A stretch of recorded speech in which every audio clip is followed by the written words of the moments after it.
A new poll just out reveals what Americans think about the age of the two likely opponents on Election Day. The campaigns of President Biden and former President Trump are also pushing back on separate issues. For Biden, his memory, and for Trump, his comments about NATO. ABC's Em Nguyen has the latest from Washington.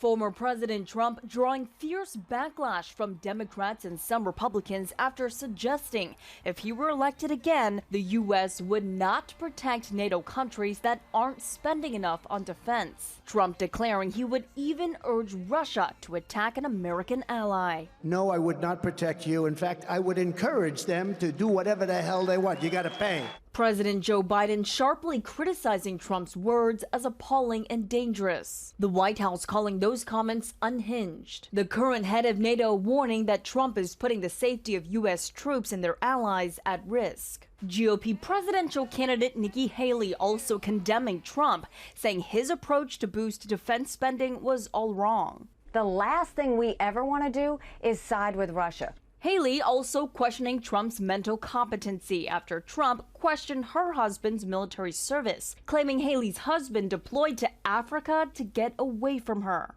If you mock the service of a combat veteran, you don't deserve a driver's license, let alone being president of the United States. Haley then focused her age-related attacks against both Trump and Biden.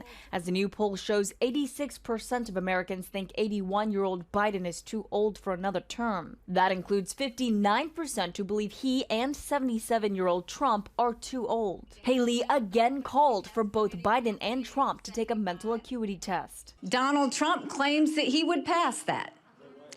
Maybe he would, maybe he wouldn't. Meanwhile, the Senate passed a key test vote on a foreign aid bill that would send assistance to Israel and Ukraine.